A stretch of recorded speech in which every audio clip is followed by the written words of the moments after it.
Então, é, seguindo então com o nosso programa, com o nosso projeto, a aula de hoje eu vou deixar gravadinha para vocês, como nós havíamos combinado, e eu vou deixar, o que eu vou deixar para vocês agora é uma intervenção um pouco rápida aqui, tentar ser mais breve, né?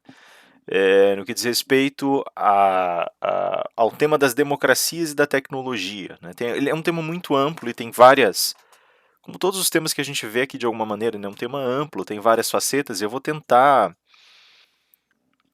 resumir algumas das leituras que eu fiz até aqui, para oferecer para vocês aqui um panorama geral sobre o nosso trabalho, né? E sobre quais as preocupações que começam a aparecer de uma maneira mais visível, aí talvez mais, né, mais engajada no curso dos nossos estudos, tá?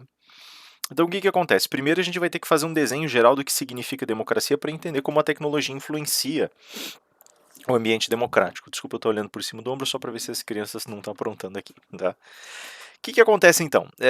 Primeiro vamos tentar analisar, né? A gente tem, cara, tem um número bastante significativo de tipologias da democracia, e essas tipologias elas de alguma maneira envolvem também vários instrumentos, mecanismos, várias estruturas institucionais diferentes que vão caracterizar aí o modelo democrático. Tradicionalmente, a gente entende que a democracia está fundamentada principalmente nos modelos de participação, notadamente e mais tradicionalmente pertencentes ao universo dos atributos do majoritarismo, né, e das qualidades representativas de uma determinada democracia. A gente não vai entender isso necessariamente como pontos de caracterização democrática, até porque eles são muito maleáveis, a depender do sistema, né, como vocês certamente já viram ao longo da faculdade de vocês, a depender do sistema que nós queiramos abranger, que nós queiramos abarcar. Então, isso traz, em alguma medida, em alguma capacidade, uma certa limitação à maneira como nós vamos enxergar o problema da democracia. Tá?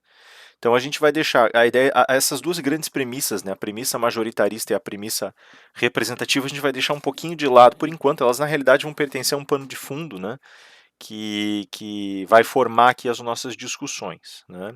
A gente também pode falar de características participativas e assim por diante. A gente já vai discutir isso com mais detalhes aí na sequência. Né.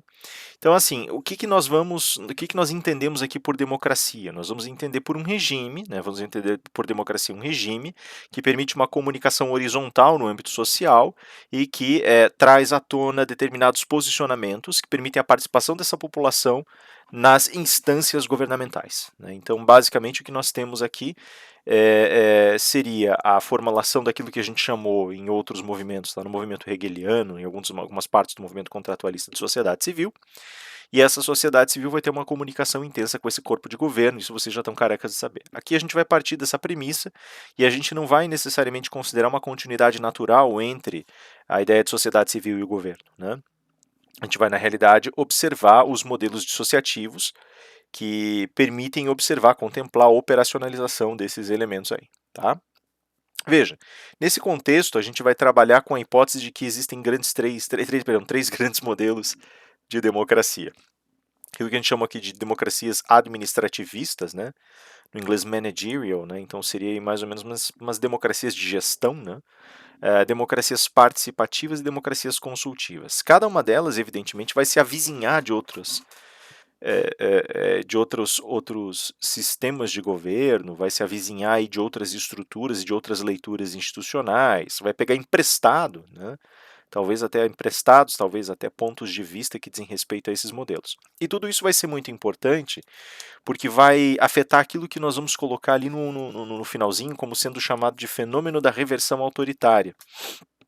Tá, então, nossa concentração na realidade para discutir tudo isso é tentar entender como os modelos democráticos contemporâneos chegam a esse tal desse modelo da reversão autoritária, que já está sendo discutido na realidade faz tempo. Né? Já é uma discussão que vem desde a década de 90, já é uma discussão que o Agamben já travava, que o Antônio Negri já travava. Né? Mas hoje ela tem tomado forma. Né? E assim a gente tem então esses três grandes modelos, esses três grandes jeitos de encarar a democracia. Né?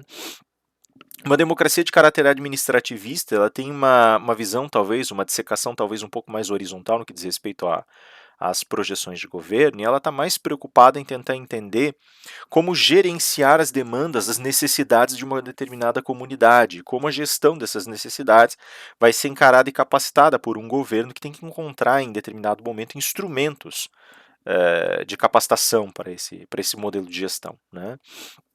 Cara, a gente tem várias visões possíveis aqui e elas estão atravessadas por práticas ideológicas, práticas econômicas, né, por práticas administrativas propriamente ditas. Então a gente pode pensar aqui em várias tendências que vão tentar se avizinhar de caminhos ou mecanismos de facilitação dessa gestão, né? Eh, por exemplo, as práticas que nós chamamos lá de práticas constitutivas do terceiro setor, práticas constitutivas de parcerias público-privadas, pela maior parte colocadas em certas tendências do neoliberalismo político, elas aparecem dentro desse modelo administrativista com grande força, tendo um grande encargo, né? Então elas são aqui de alguma maneira atravessadas, assim como a social-democracia também apresenta posicionamentos ou opiniões a respeito dos modelos que podem ser e devem ser atravessados, colocados para uma visão de gestão de Estado. Que um mote que nós temos aqui, no entanto, é esse de nós buscarmos ferramentas ou instrumentos que nos permitam, de alguma maneira, facilitar os caminhos, os percursos de governança, os percursos de administração do Estado em relação à sociedade civil que lhe subjaz, né? Em segundo lugar, a gente tem as chamadas democracias participativas. Essas, a gente diria que tem como preocupação central, acho que tem como preocupação central a organização de instrumentos e instituições que permitam o recolhimento de posicionamentos da população. Não só isso, mas também uma horizontalidade dos debates, das discussões que permitam a conformação de mentalidades que podem vir a ser mentalidades consensuais ou mentalidades majoritaristas. Por isso eu disse que o majoritarismo seria um pano de fundo, mas não seria necessário, por exemplo, a confecção da democracia, né? Então a gente poderia ter democracia majoritarista ou democracia de consenso nesse contexto, né? Mas a democracia participativa ela tem como mote, ela tem como racionalidade central, como racionalidade que a chefia, que a lidera, a noção de que nós todos como cidadãos somos participantes e temos ingerência nas ações de Estado. E nós temos que utilizar instrumentos e canais de comunicação na realidade. Não só nesse sentido vertical, né, da comunidade para o Estado, nós devemos nos comunicar, mas horizontalmente nós devemos conformar opiniões e nós devemos ter a capacidade de comunicação entre indivíduos, entre grupos, ou coletividades, ou comunidades, ou corporações dentro de uma determinada sociedade. Essas comunicações continuadas elas servem basicamente para que nós possamos, em alguma medida, diluir aquilo que o Rousseau chamou lá de interesse, né, afastar os interesses individuais e interesses de grupo dentro de uma determinada sociedade, daquilo que pode ser entendido como vontade geral. Então, no ambiente participativo, os instrumentos, as ferramentas, elas prestam dois grandes serviços, né? O primeiro desses grandes serviços é comunicar a vontade popular, né, essa necessidade, essa vontade geral para o governo, né, uma vez instruída essa vontade geral e pertinente, atravessada pela participação de tantas pessoas quanto possível, e por outro lado também serve para que nós nos instruamos a respeito do que é essa vontade geral, para que a gente obtenha um domínio, uma clareza maior de conhecimento, né. Isso vai ficando cada vez mais difícil, cada vez mais refinado, se torna cada vez mais necessário na medida do avanço do desenvolvimento tecnológico em uma dada sociedade, porque a formação da vontade geral em ambientes altamente tecnológicos ou altamente técnicos passa a exigir também um arsenal científico, um arsenal técnico, um arsenal mais potente, talvez mais intrusivo no ambiente dessa discussão, né? A discussão ela já não pode mais ser uma discussão travada simplesmente por meio de doxa, ela não é mais uma discussão por mera opinião. Na verdade, ela nunca pôde ser, isso a gente já vai ver lá no modelo ateniense de participação, né? Mas a rigor ela se torna cada vez mais grave, cada vez mais encorpada na medida do desenvolvimento tecnológico, tá? Note também, isso é uma questão importante a ser colocada, que o desenvolvimento de consciência cívica que muitas pessoas acabam atribuindo a uma centralização do governo e a verticalização de ferramentas educacionais acontece nas democracias participativas por meio do desenvolvimento de senso crítico e através de um diálogo constante entre as partes, entre os grupos e indivíduos participantes dessa comunidade. Então é um mito imaginar que você precisa necessariamente de dirigismo educacional para que você tenha o desenvolvimento da consciência cívica. Aqui ela não se desenvolve pelo reforço de determinados valores rígidos que não podem ser adequados a determinadas transições de tempo e que, portanto, evitam um processo de progressão social. Na verdade, esses modelos eles acabam envolvendo, portanto, o que poderia ser entendido como uma formulação educacional que é gerida pela própria comunidade, né? E a rigor ela tem uma dinamicidade muito maior, ela tem uma maleabilidade estrutural muito maior, né? Ela é mais dúctil. Então isso desfaz um pouquinho aquele mito de que nós precisamos de consciência cívica, uma educação cívica formal, um projeto artístico, um projeto cultural. Isso, na verdade, vai ser composto a partir desse modelo participativo. Isso é interessante, se a gente pegar o modelo administrativista, ele é muito mais institucional e ele tenta se esquivar, ele tenta se manter ubíquo em relação a essas demandas sociais, ele não está muito preocupado com elas no primeiro momento, né? O modelo participativo, no entanto, ele tem uma variedade maior de culturas, uma variedade maior de vozes e por isso ele tem mais opiniões. É necessário que o modelo participativo compreenda, portanto, essa dispersão das polaridades de pensamento em uma determinada sociedade e entenda o grau de complexidade que é necessário para coordenar interesses muito distintos e visões de mundo muito distintas, né?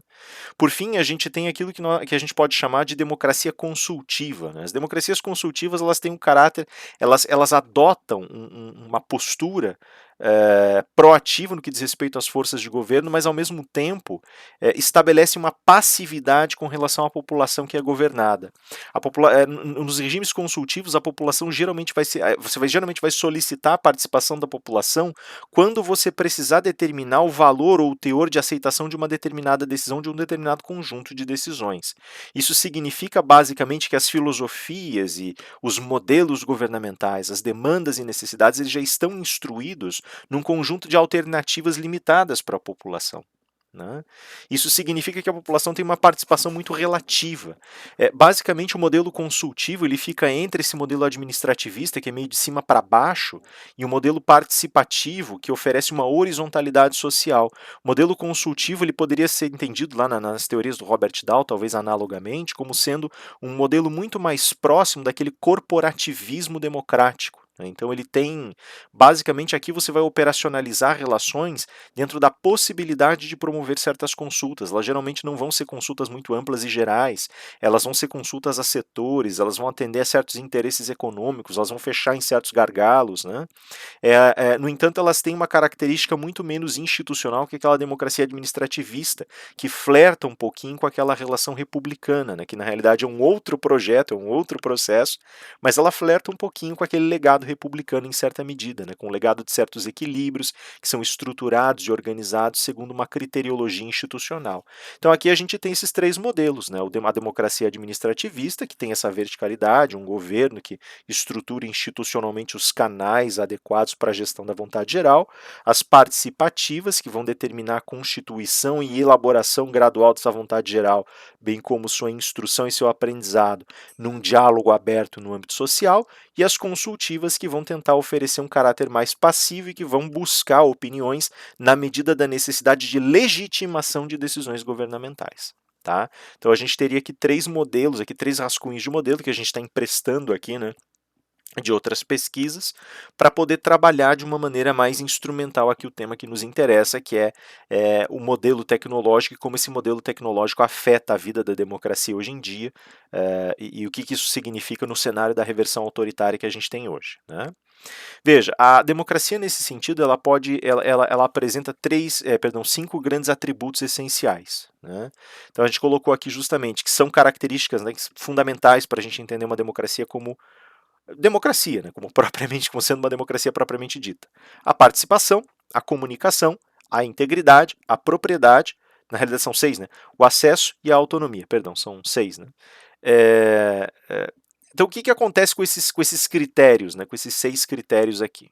Primeiro, o ambiente de participação ele diz respeito mais especificamente à maneira como eu vou gerar e como eu vou nutrir instituições e canais que permitam esse jogo horizontal de diálogo, né, que permitam aquilo que o Habermas chamou de uma comunidade de falantes, tão inclusiva quanto possível, mas que ao mesmo tempo permitam ao governo, permitam à população uma comunicação com os quadros, com os cenários institucionais. Ou seja, aqui eu tenho algumas premissas, alguns pressupostos que tem que estar alinhados, né, e vão trabalhar aqui do eixo participação para o eixo comunicação. Né. No âmbito específico da participação, para que ela possa acontecer, é necessário que eu tenha uma transparência informacional muito intensa. A gente tem visto aí, por exemplo, não só no nosso país, a gente tem visto ao redor do globo, uma dificuldade muito grande de reforçar esse ponto, reforçar a ideia de que uma democracia precisa ter transparência no que diz respeito ao conjunto de suas decisões, suas demandas. Né. Se a gente for olhar, por exemplo, vou pegar aqui alguns exemplos, né? Vou pegar um exemplo nosso aqui, um exemplo de casa, né? A gente teve aí recentemente a visitação do presidente a Nova York. A gente viu, e veja, não é o nosso governo, vários governos vão utilizar realmente, vou dar um outro exemplo daqui a pouquinho, né? Mas pegando o nosso em primeiro lugar, o nosso presidente aqui, a gente sabe que ele fez ele fez a apresentação de todo um projeto de proteção ambiental, todo um projeto de sustentabilidade, né? E a gente sabe que isso não é verdade, a gente sabe, né, que muitos desses dados foram distorcidos, que a gente teve alguns dos piores incidentes em termos de perda de cobertura florestal aí nos últimos anos, a gente sabe que as políticas elas não são políticas lá muito rigorosas, e mesmo quando há uma tomada de atitude, é uma tomada de atitude avessa às consequências mais radicais em sentido protetivo, a gente sabe que há interesses econômicos que atravessam aqui as atitudes, as posturas do nosso governo. E esses interesses econômicos, eles limitam o que o governo vai fazer. É lógico que, a partir do momento em que você leva para um ambiente internacional um conjunto de informações distorcidas e faz a mesma coisa no âmbito interno, nós passamos a ter uma dificuldade de comunicação. Nós mesmos, a própria população, ela já não consegue mais, nesse sentido, promover uma participação sólida, porque ela própria se vê aprisionada em bolhas informacionais propositalmente geradas por governos que não estão dispostos a oferecer informação. Dá um outro exemplo aqui, na época do governo Kirchner na Argentina, a gente sabe, nós sabemos, por exemplo, que a Argentina estava endividada até o pescoço e ela maquiou por vários anos seguidos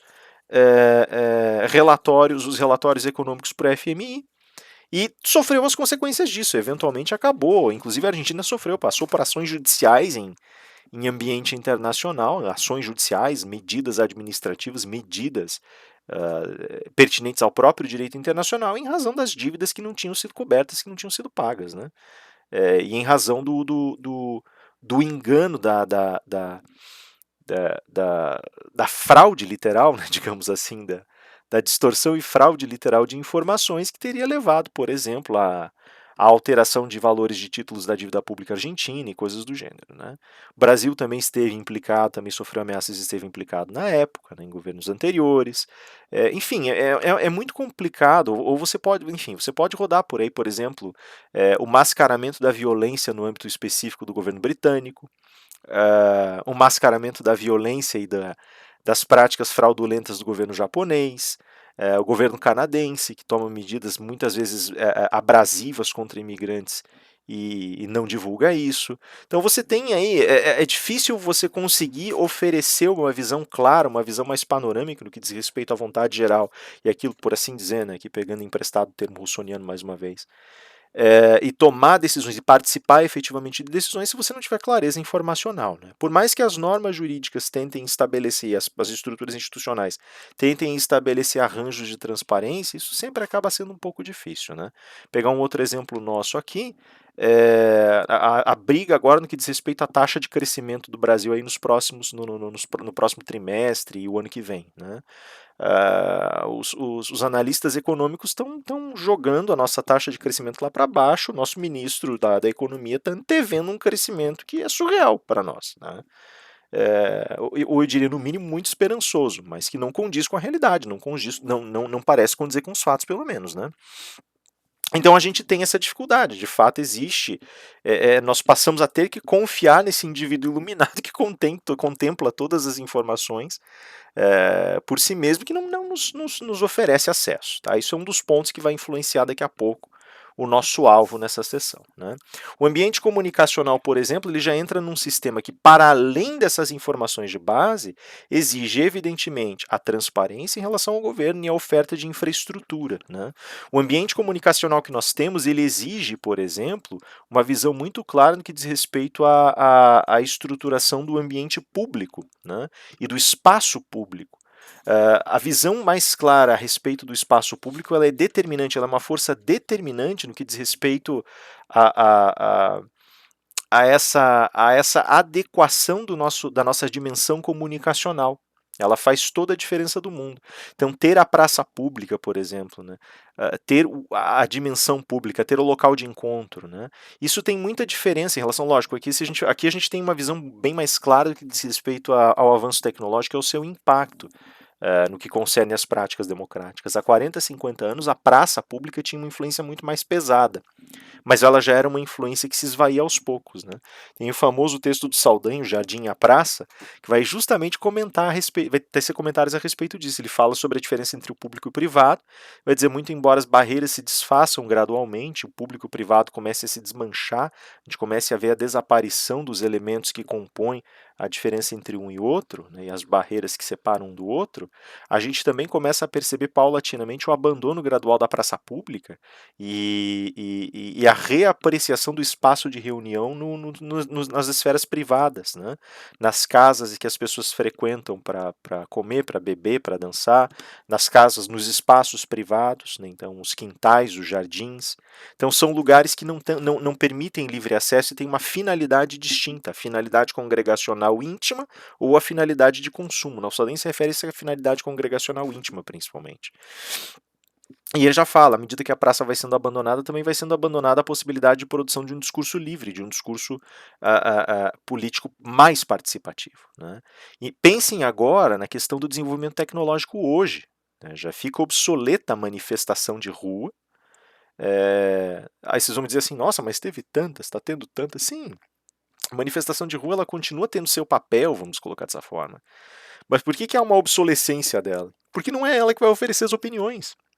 Em alguns momentos, para algumas manobras estratégicas, então se a gente for ver, por exemplo, aí, os protestos contra a presidência e em favor da presidência no último feriado aí de setembro, né? E nos dias posteriores ao feriado. Houve, evidentemente, toda uma leitura, toda uma observação bastante cuidadosa a respeito da quantidade de pessoas, né, da natureza do público, se as manifestações pró ou contra governo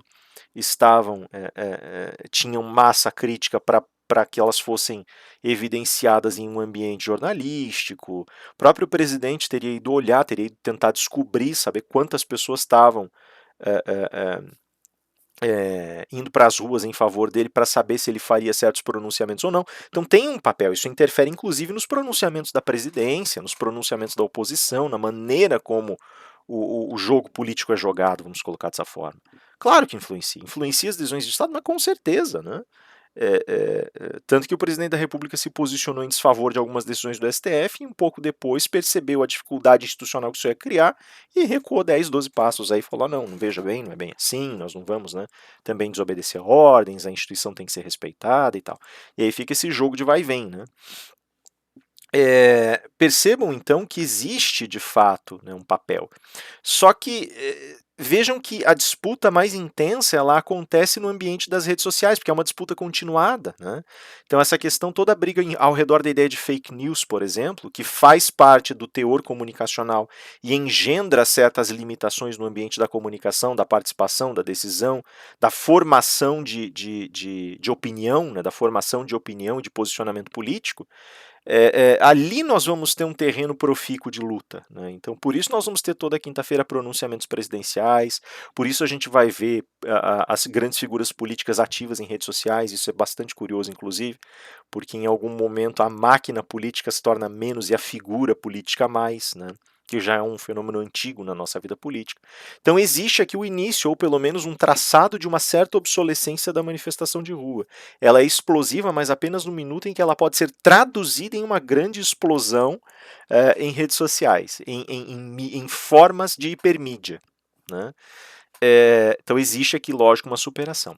A questão da integridade, a ideia de integridade democrática ela é bastante peculiar, porque ela exige um reforço das instituições que permitem fluxo e ductibilidade de posicionamentos, que permitem uma respiração dos diversos posicionamentos políticos. E esse ponto é super grave, vai ter uma influência muito grande no que a gente vai discutir já já a seguir. A ideia de integridade ela é mantida e veja, por isso que muitas vezes, apesar das visões mais radicais e dos posicionamentos mais contundentes no que concerne a vida política, as grandes figuras que estão aí regulando a nação, que estão conduzindo a nação, dão passos para trás, tentando de alguma maneira reter certos danos, porque ainda é necessário manter a integridade institucional. Vejam, por exemplo, nos Estados Unidos o que acontece no âmbito sucessório com a vitória do Biden. Vejam o que acaba acontecendo aqui, por exemplo, no sentido de uma estruturação institucional, quando se fala, por exemplo, em não se fazer eleições. Né?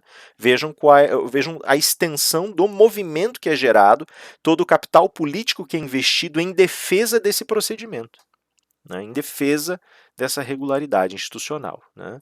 Propriedade, a ideia de propriedade ela é uma ideia bastante complexa e delicada. Né? A gente vai dizer assim, mas precisa de propriedade na democracia? Nas democracias alinhadas de acordo com o sistema capitalista, o respeito à propriedade acaba sendo algo meio que imperativo em determinada medida. Né?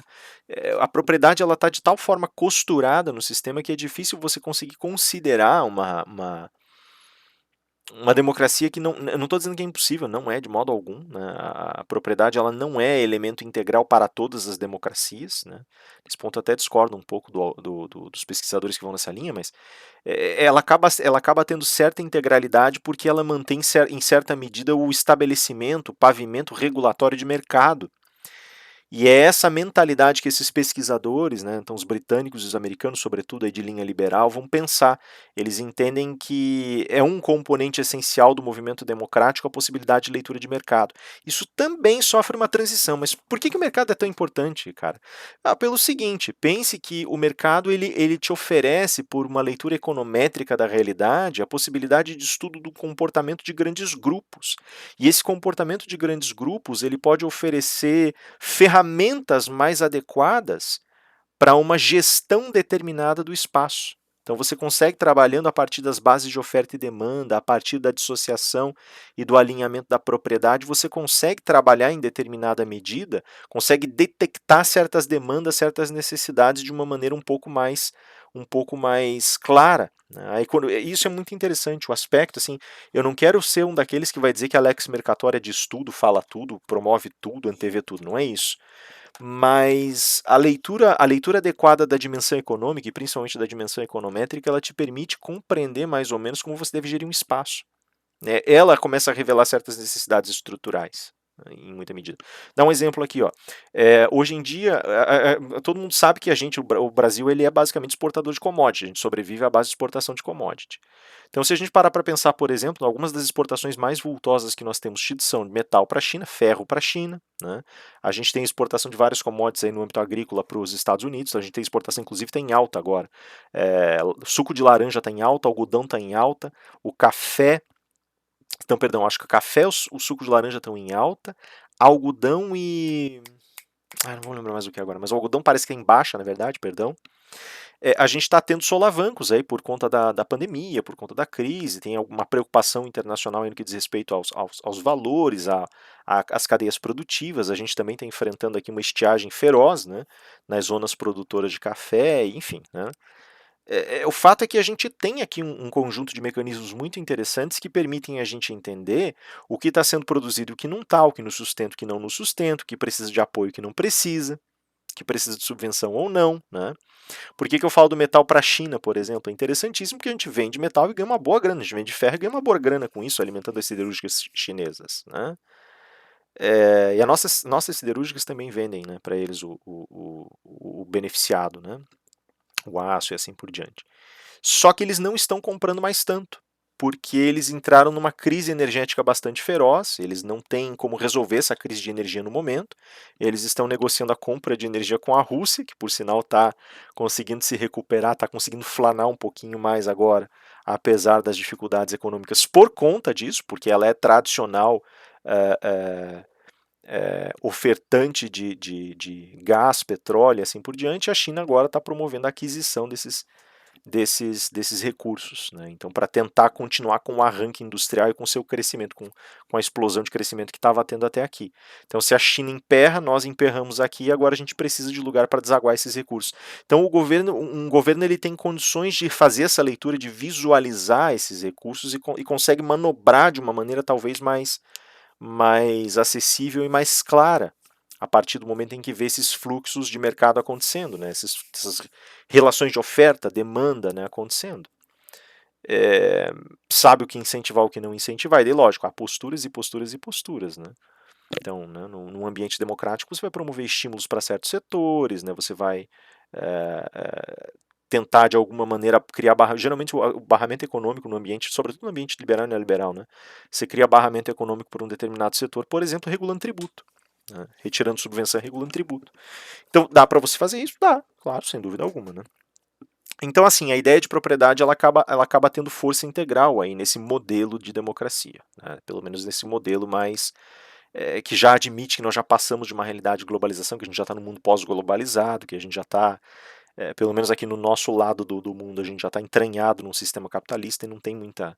A gente não vai ter muito mais maleabilidade para trabalhar, né? Acesso, evidentemente, né? Basicamente a gente tem aí disciplinas inteiras de acesso à justiça, inclusive hoje, né? Não é só acesso à justiça, mas acesso a todo tipo de instrumento, de ferramenta, de informação que nós tenhamos disponível aí, né? Então o governo tem que oferecer essa qualidade de acessibilidade para que a pessoa, para que o cidadão possa desfrutar desses recursos que estão sendo oferecidos, das informações que estão sendo prestadas, do ambiente de participação, do ambiente consultivo e assim por diante, né? E a autonomia. Né? A gente tem, evidentemente, uma das grandes garantias, se não a grande garantia civilizatória desses modelos democráticos inseridos dentro do contexto das sociais-democracias, dos neoliberalismos e assim por diante, é justamente a ideia de uma autonomia cidadã, autonomia para atuação no mercado, autonomia de pensamento, autonomia de realização existencial, autonomia para expressão, né, que a gente falaria de liberdade de expressão, vou falar autonomia justamente, né, a nossa autonomia significa a capacidade de você regular sua própria vida. Né? Então, nós temos aqui todo um leque de faculdades estruturais do direito e nós temos todo um amplo leque de possibilidades para a nossa para a regulação das nossas próprias vidas. Isso isso é um dos grandes marcos, digamos assim, da existência de uma democracia. Né?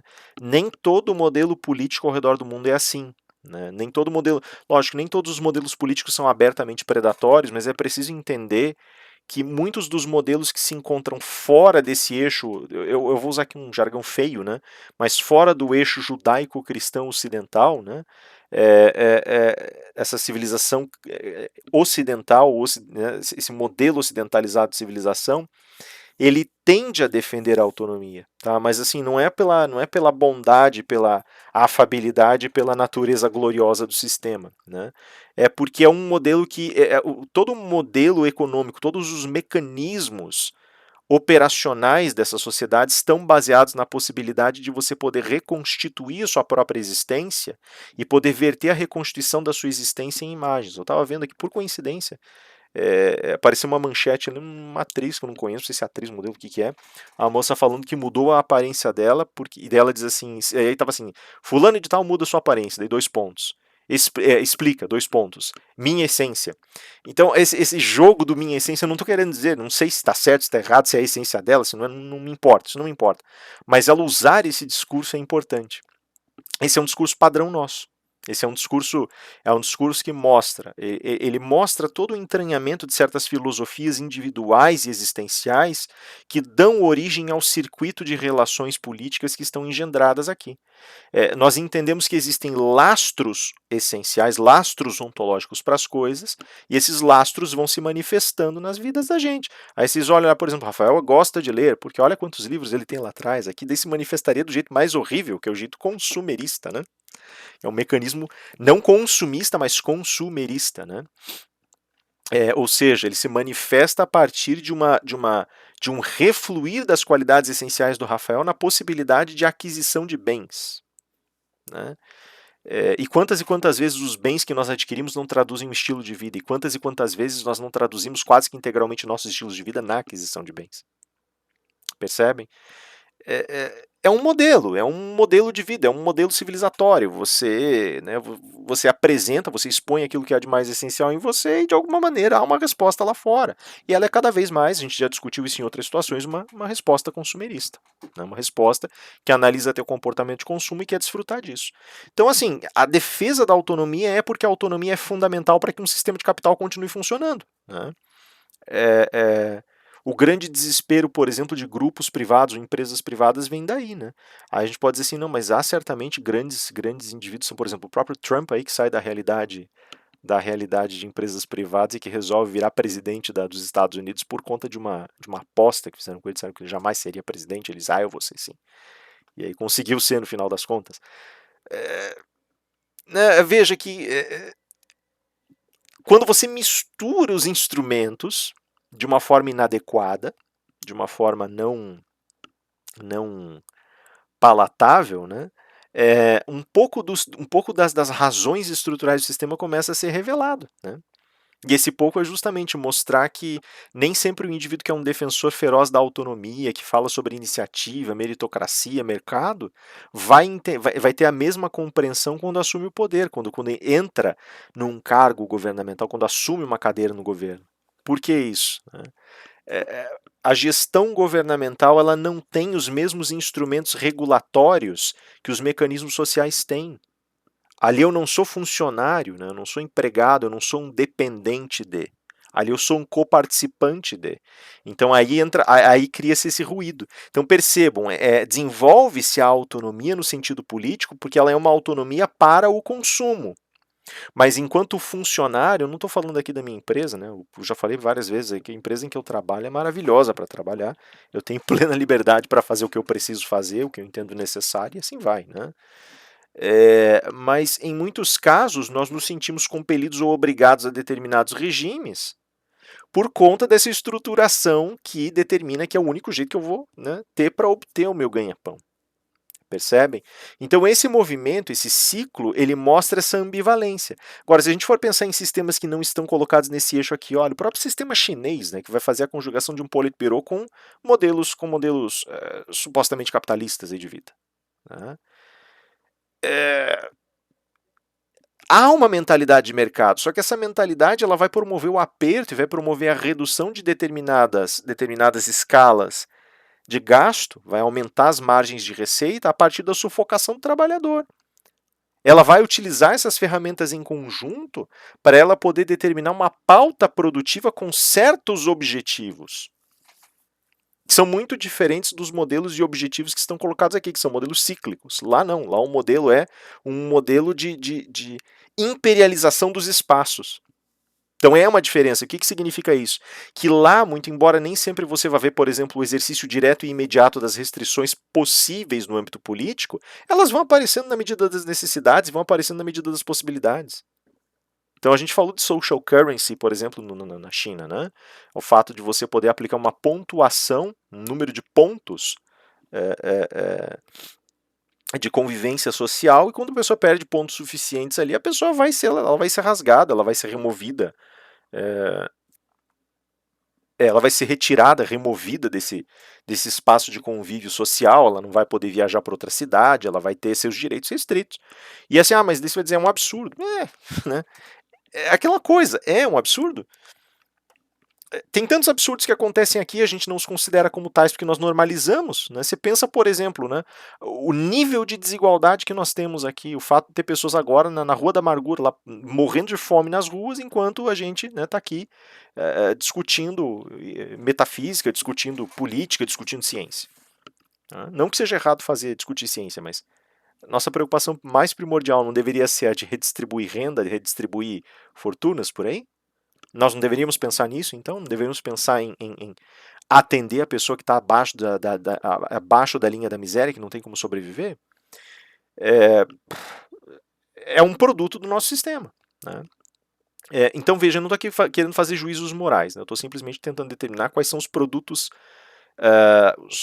concretos dos sistemas e tentando estabelecer qual é o ethos que cada sistema segue. Né? Veja, nesse sentido, a gente tem, portanto, esses pilares da participação democrática E a partir deles, a partir dessa cadeia, a partir dessa relação, nós começamos a ter uma compreensão talvez um pouco mais clara de como esses mecanismos democráticos são característicos dessa realidade política que a gente resolveu construir e engendrar ao longo dos séculos. Lembrem que ela é uma realidade super cruel. Se a gente for voltar ali, por exemplo, nos pensadores nos pós-colonialistas, principalmente, a gente vai começar a notar que essa realidade ela esteve ao longo de muito tempo muito consciente das crueldades que ela cometeu. Tá? Do massacre de determinados grupos, determinadas comunidades étnicas, escravidão, mecanismos excludentes. Então isso tudo está muito claro. Né? Mas ao mesmo tempo, e veja, isso não é um condão da democracia. Isso é pertinente especificamente ao instrumento capitalista, à ferramenta do capitalismo. Tá? Também não estou querendo fazer condenação moral, não é isso, só mostrando também o defeito. Né? Veja, dentro desse contexto, a gente tem 5 grandes fatores, 5 grandes lugares que têm que ser levados em consideração para que a gente possa entender também como a gente vai trabalhar os esquemas de organização da democracia. Nesses 5 âmbitos são o âmbito da complexidade, da fragmentação, das interdependências, da ingovernamentabilidade, quer dizer, dessa possibilidade de um espaço não ser acessível a práticas de governamentabilidade, e a ideia de rejeição de uma separação entre público e privado. Esses 5 grandes aspectos, eles vão determinar mais ou menos como nós vamos lidar e que ferramentas nós vamos buscar para estabelecer o tratamento democrático que nós queremos endereçar. Tá? Então, por exemplo, quando a gente fala do problema da complexidade, é necessário admitir, então, esses elementos eles são basicamente elementos que são coroados e ganham força plena no final do século XX, início do XXI, na nossa época, né? Principalmente agora, né? Vencido aqui o primeiro quinto do século XXI. Né? Nesse momento, a gente tem, primeiro, a questão do ganho de complexidade, ela é fundamental e ela é muito delicada, exatamente porque não é possível nesse sentido. A gente fala muito sobre a questão da formação das bolhas informacionais, né? E de fato eu continuo reforçando esse ponto, ele é grave, ele é um dos grandes problemas que nós temos aqui, mas ele é antes de tudo participante de um fenômeno de complexidades muito maiores. Né? Se a gente for aqui recuperar as teorias da complexidade, então for recuperar Barthes, for recuperar Giddens, for recuperar Bourdieu, o Zygmunt Bauman, esse povo todo que gosta de estudar complexidade, Rafael de Jorge, pessoal das teorias sistêmicas lá, enfim, né? Teubner e assim por diante. Essa galera toda tem uma compreensão clara de que o nível de complexidade a que o nosso mundo chegou ele é tão estupidamente alto que a gente já não tem mais, mesmo que a gente não tivesse o fake, mesmo que a gente não tivesse o hiperreal, como diz o Baudrillard, mesmo que a gente não tivesse esse processo revolucionário que nos despega, que nos desloca, que nos tira o norte, né? Essa progressão, esse eixo localizador do que é o real, mesmo que nós conseguíssemos escapar dessa força gravitacional, ainda assim nós teríamos que lidar com um nível de complexidade e de relações cruzadas que é absolutamente impossível para um ser humano entender. Então, a gente vai dizer assim, ah não, mas é compreensível. Cara, só por meio de reduções, tipos ideais, se vocês quiserem revisitar o Weber, né, reduções, se quiserem revisitar o Descartes, ou representações, se quiserem revisitar aí todos os semioticistas contemporâneos, né, principalmente os pós-Sebeok, os Lotmanianos, aí, os semioticistas da cultura, né, os semioticistas da complexidade, os filósofos da complexidade. Chegar a esse ponto significa chegar apenas à possibilidade de uma leitura universal por representações. Né? O que seria grosseirissimamente equivalente a falar em ordens de grandeza no âmbito físico ou matemático. Então a gente está ferrado. A complexidade ela é tão intensa, ela é tão pesada que a gente não consegue mais entender o mundo em que vive. Então a gente já tem que partir desse pressuposto quando a gente fala de uma democracia. Toda vez que a gente tentar o arranjo democrático, a gente tem que contar com a massa de pessoas para que a gente possa ter uma oportunidade, talvez uma chance, de ter a compreensão necessária, mínima necessária para tomar uma decisão. Aí mesmo assim a probabilidade que a gente fale. Né? A gente vai poder falar da fragmentação. A fragmentação ela diz respeito é um subproduto dessa complexidade. É uma massa tão grande de grupos, coletividades, comunidades, corporações, né? Então, indivíduos que nós não temos mais. A gente vai começar a ver a fragmentação de opiniões, principalmente devido à variedade cultural que nós temos. E é engraçado, porque daí algumas pessoas vão apresentar como solução, veja, né, soluções que são apresentadas, mas que não são devidas, que não são soluções. São mascaramentos do problema. Ah, é complexo, não há importância, a gente simplifica a força. Ou seja, se o conjunto de instituições democráticas é muito complexo, você vai lá e reduz todas elas. Faz uma reforma estrutural. Né?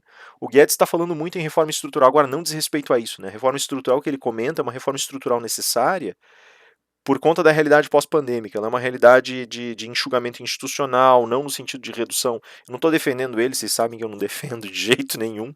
Acho um absurdo as medidas dele, enfim, né, enfim, não vou entrar em detalhes aqui, mas tentando ser bastante ubíquo e racional na minha leitura. O que ele fala em termos de reforma estrutural diz respeito a uma reconstituição das instituições governamentais em nome de realidades mais sustentáveis e capazes de enfrentar a crise que já se avizinha, que já se instalou e que só vai ser agravada daqui para frente. Então, é um preparar-se para esse choque. É isso que diz respeito, é nisso que se fala quando se pensa hoje em reforma estrutural. Eu tenho medo do que ele pensa ser uma reforma estrutural, do que ele acha que deva ser feito, mas enfim, né? Tem gente que vai dizer que não, né? Que a reforma estrutural tem que ser o enxugamento das instituições do Estado, tem que reduzir tudo, tem que cortar tudo, tem que privatizar tudo. Eu particularmente discordo, eu acho que isso não é solução, isso é tentar resolver o nó gordo a golpe de espada, né? Como fez Alexandre, vai lá e corta o nó no meio. Né? Isso só causa estrago, né? Só agrava o problema, na verdade. Da mesma maneira, fragmentação. Se nós temos uma fragmentação por muitas culturas, o que a gente faz? A gente planifica culturalmente o nosso espaço. Porque daí, planificando culturalmente, a gente planifica opiniões. Voltando aqui na questão dessa verticalização educacional do governo, isso não tem lugar, não tem cabimento. Né? Ao contrário, aprende-se a lidar com a fragmentação, descobre-se novos instrumentos, novos mecanismos, para que da fragmentação surja consenso. Não precisa surgir a unidade de opiniões, mas um consenso ele pode ser obtido a partir do momento em que você promove certas concessões e aceita tantas outras para que uma opinião geral seja formulada, para que o atendimento de certas necessidades mais prementes seja elaborado, seja feito. Né? E é muito mais fácil hoje em dia, a partir do momento em que nós temos um alcance muito grande e nós temos a possibilidade de apropriação muito rápida de posicionamentos muito diferentes. Né? Interdependências, né? Tanto no sentido econômico quanto material, tanto no sentido ambiental quanto social, nós todos existimos e geramos impacto uns sobre os outros, entre espécies, entre ambientes, entre biomas, entre culturas. Né? Isso também é um produto dessa realidade. É necessário abraçar essa ideia de que nós somos interdependentes. Né? O afoito vai querer buscar o isolamento, vai dizer, não, eu me isolo e se eu me isolar eu consigo sobreviver. Né? A gente viu exemplos vastos aí, exemplos largos ao longo dos últimos anos, dos últimos 10, 20 anos no mundo inteiro. Todos os exemplos de tentativa de isolamento, de isolacionismo, foram fracassos fragorosos. Né? A gente comentou uns dias atrás aí, por exemplo, a tomada do Afeganistão tomada do Afeganistão pela. Tô sem água aqui. Tomada do Afeganistão pela. Senhor, me fugiu o nome agora. Ai, meu Deus, não acredito que me fugiu o nome do grupo. Enfim, né, a gente viu a tomada de Cabul, a retirada dos norte-americanos, enfim, né, por aí vai. A gente comentava, por exemplo, essa Talibã, perdão. Comentava a tomada de Cabul pelo Talibã, a tomada do Afeganistão pelo Talibã, foi um movimento gradual, né? À medida da redução das tropas norte-americanas, eles foram promovendo essa tomada. Eles agora estão assentados lá. Vai ver o Talibã da década de 90, que tomou as cidades lá atrás. O Talibã da década de 90 aceitaria qualquer tipo de conversa no ambiente internacional. Esse Talibã de agora estava quase sentando para conversar com os norte-americanos. Não estou dizendo que eles estão abertos à negociação, não é isso. Mas eles estavam quase sentando para negociar com os norte-americanos. É uma outra realidade. E mesmo assim, eu não estou querendo falar, né, que o Talibã tem que dar certo, ou que vai dar certo, ou que tem que dar certo ou errado. Né? Vocês também já devem imaginar a minha opinião a respeito desse tipo de brutalidade. Né? Mas é uma realidade tão nova que até aquele que se engessa e que se fecha, né, até o movimento Talibã, que é um movimento fundamentalista, vai ter que em algum momento abrir a boca para negociar de forma aberta. Já não existe mais esse tipo de encerramento. O Sinn Féin, por exemplo, o Írio Sinn Féin, né, o Sinn Féin sendo o braço político do Írio, já declarou lá pelas tantas a possibilidade há muito tempo, possibilidade de sentar e negociar com o governo britânico com mais calma, com mais, né, de uma maneira mais ataráxica. Aí, né. Ingovernabilidade, esse é um fator interessante, né? Porque, cara, se a gente for olhar ali, se a gente for olhar o Polity 4, né, o índice que mede o jogo de atributos democráticos dos países ao redor do mundo e os riscos, né, vai medir ali o limite de risco para uma determinada democracia, a gente vai ver que, primeiro, a gente teve a perda de muitas democracias nos últimos 20 anos, né?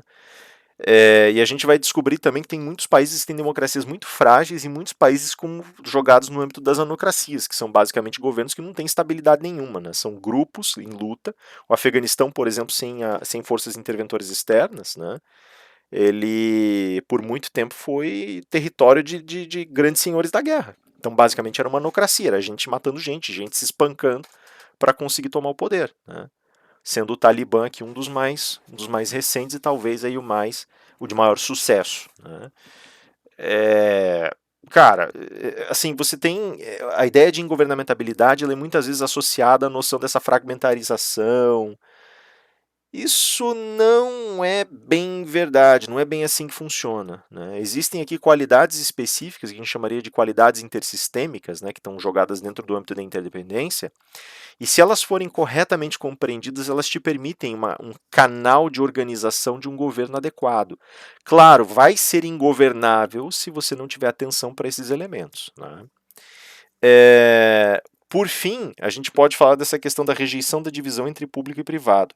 Eu acho isso um pouco complicado porque não é uma questão da rejeição entre público e privado, né?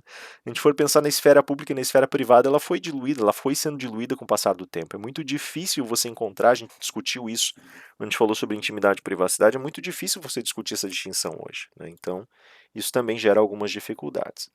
Isso, contudo, gera duas grandes posturas ao redor é, é, das democracias contemporâneas e de como a tecnologia acaba afetando essas democracias, né? A gente vai ter certos grupos que, por exemplo, vão dizer que esses cinco grandes elementos aqui que a gente acabou de comentar, eles têm que ser sempre operacionalizados dentro de uma esfera de governo e, de preferência, devem ser deixados para atuar dentro de um fluxo de liberdades. E o reflexo imediato disso seria a tentativa de depuração dos espaços de exercício da expressão, notadamente os espaços tecnológicos de exercício da expressão e da participação democráticas, de influências governamentais e influências mercadológicas, né? Então, por exemplo, basicamente, o melhor resumo disso está no no manifesto da liberdade, de liberdade cibernética, eu não vou lembrar se é esse o nome que eles dão, né, mas que foi escrito pelo Barlow, né, lá na década de 90, como peça de fundação da Frente de Libertação Online, e que vai, cara, o Barlow é expressivo, lá, ele coloca, olha, vocês, o espaço aqui ele está se referindo especificamente à rede, né, de computadores, fala a internet, né, rede de computadores, é um espaço para liberdade de expressão e para a partilha livre de conhecimento. Indústrias, governos, grupamentos autoritários, vocês não são bem-vindos aqui. Claro, né, as coisas mudam. Enfim, né, as coisas mudam e mudam radicalmente. Tanto que a partida da Frente de Libertação Online hoje é outra. Ela é completamente diferente. Ela é uma leitura de responsabilização, mas é também, ao mesmo tempo, uma leitura de não restrição da informação. É uma outra leitura de mundo. Ela ainda guarda um pouco desses elementos seminais que existiam lá atrás, mas ela já não consegue, evidentemente, manter aquela mesma raiz, né? Os grupos que estão alinhados com essa postura são chamados de cyberlibertários. Então, o cyberlibertarianismo é a postura que determina a expansão das fronteiras da liberdade no âmbito tecnológico tanto quanto possível, né? Perigoso, no mínimo, né? Só que é aí que tá, essa liberdade ela tem atributos dinâmicos. Eu sempre falo lá pelas tantas, mas que nós deveríamos ter liberdade de expressão, liberdade de fluxos informacionais, a liberdade, enfim, né? Tudo isso E eu realmente continuo pensando isso, né? Alguns vão me dizer assim, mas daí a possibilidade de cometimento de crimes, a possibilidade de, né, de usufruto errôneo da informação, tudo depende muito de qual é o ethos que está informando essa postura. E é esse ethos que tem que ficar aclarado, que tem que emergir, né? Não é uma postura, aquela velha história que a teoria literária nos dá, né? Quando o Eisenman vai falar lá no livro organizado pelo Todorov sobre a questão da teoria literária, ele diz assim, a teoria literária, sobretudo no método formal, ela mostra para nós que mudar uma figura de linguagem, trocar uma figuração por outra, uma figura usada na linguagem por outra, né, um símbolo por outro, um signo por outro, não muda o movimento literário nem muda a teoria que você está apresentando. Agora, prestar atenção à forma de expressão que você usa e transformar a forma de expressão, isso faz alguma coisa de fato, né? Então, por exemplo, né, quando você vai falar sobre o movimento dadaísta, o movimento futurista, né, quando eles passam a usar a glossolalia como elemento componente da expressão artística, eles estão mexendo na forma de expressão. Eles não estão simplesmente usando mais a rima, eles estão usando a palavra sem significado. Glossolalia, por exemplo, quando a pessoa fala em línguas na igreja, quando o bebê fala dadá, né, daí a base do dadaísmo, isso é glossolalia, né, no sentido literário, no sentido linguístico, resguardadas as questões espirituais, humanas, desenvolvimentistas, evolucionárias aí, né? Vai de cada um ler como quiser, né? É a mesma coisa aqui. Não é só porque eu assumi uma determinada postura que eu preciso me aferrar a ela, ou só porque eu mudei a figuração dessa postura que eu mudei de opinião. A grande questão é qual é a forma de expressão, nesse caso, qual é a forma que o pensamento assume, né? De modo que eu consiga, de fato, defender um ethos, né? Significa dizer, portanto, um cyberlibertário, talvez ele não vá mais hoje dizer assim, liberdade irrestrita. Mas ele vai dizer, sim, liberdade restrita para o indivíduo, mas não para a empresa que pode usufruir mal da informação do indivíduo. As regras não são as mesmas porque nós não somos os mesmos. E esse é o ponto. Percebe?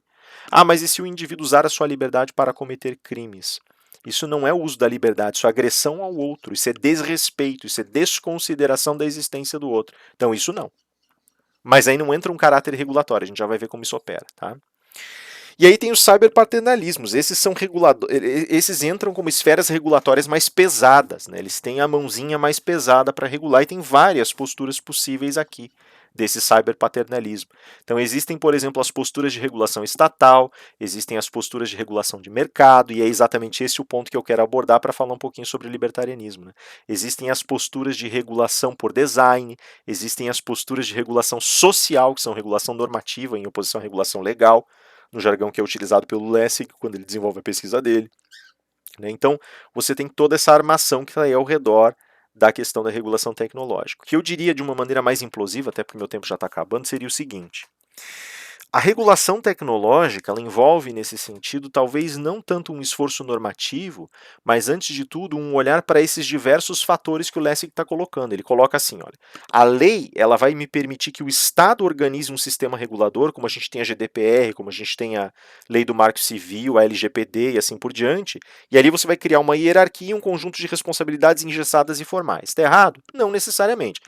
Eu, Rafael, pessoalmente, não gosto dessa saída, né? Penso eu que o cyberlibertarianismo ele vai estar ele vai buscar outras estratégias para a manutenção de uma relação saudável. Existe a tal da regulação de mercado, que certas vertentes do cyberlibertarianismo acolheriam, né? Não as vertentes que eu curto, né? Não a vertente do Barlow, por exemplo, né?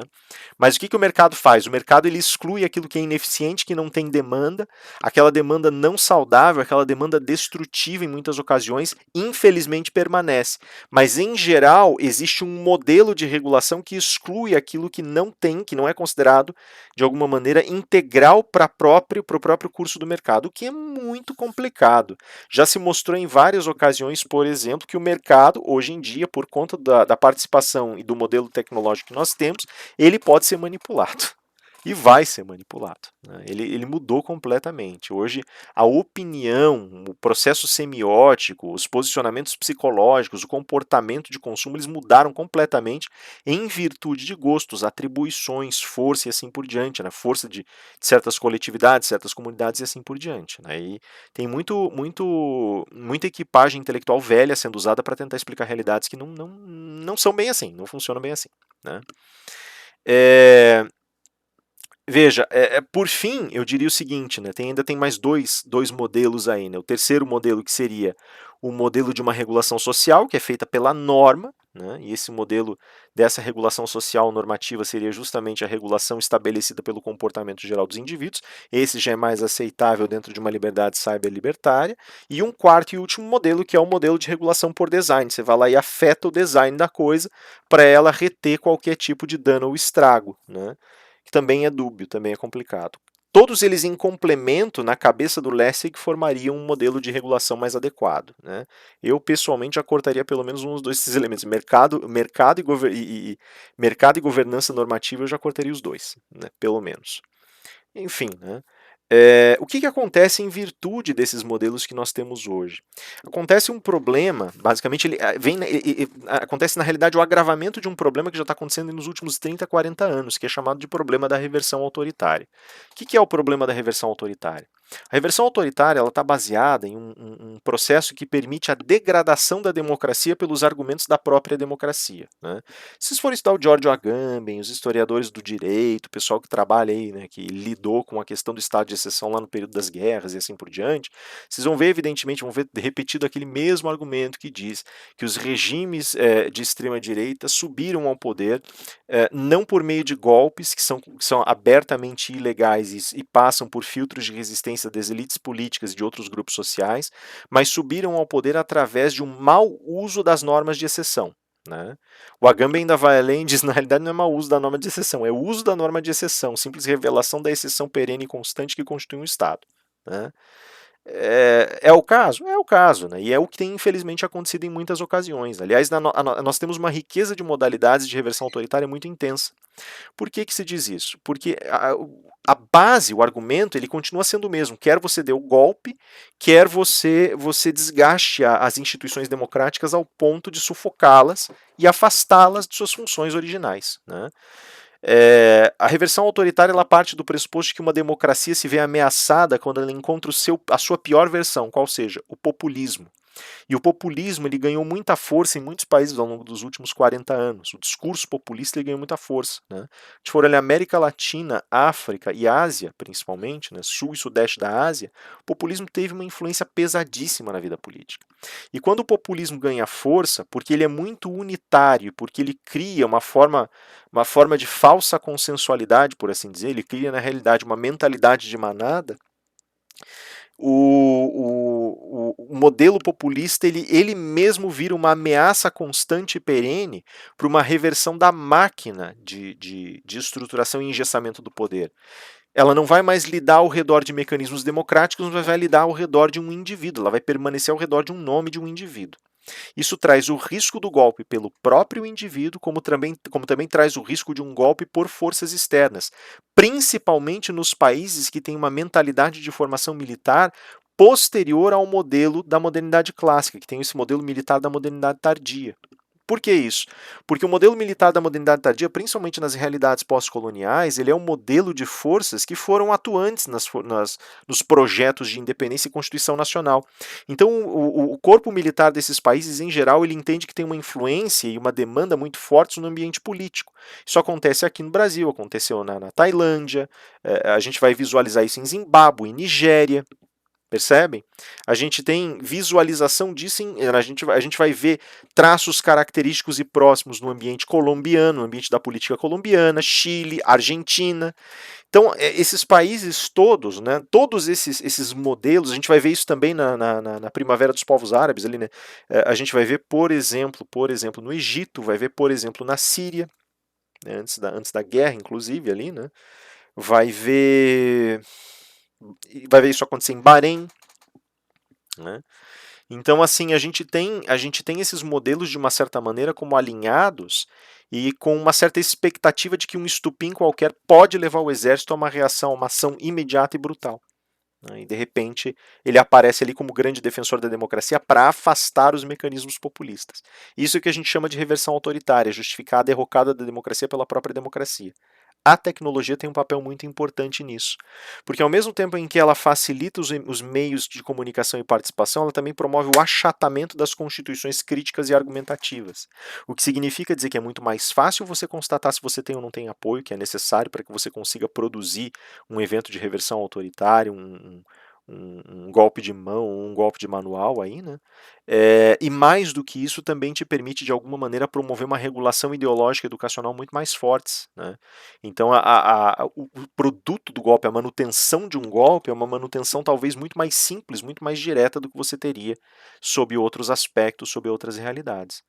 Tá? Então a tecnologia ela traz esse risco de agravamento. A gente fala, mas a tecnologia, a interconectividade, as relações intersistêmicas, elas vão facilitar tudo. Vão, mas a gente ainda não aprendeu a usar esses instrumentos enquanto coletividade. E isso é um grande problema. Porque enquanto a gente não aprendeu a utilizar, nós estamos à mercê dos elementos comunicacionais e informacionais e de Big Data que estão presentes dentro dessas realidades. Tá?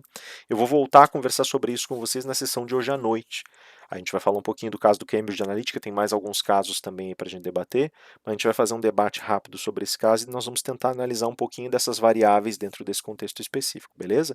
Eu vou deixar aqui porque eu preciso, inclusive, fazer o upload dessa aula para vocês poderem assistir, beleza, galera? É isso aí, qualquer coisa conversamos, cuidem-se, Deus abençoe vocês e até de noite, até mais.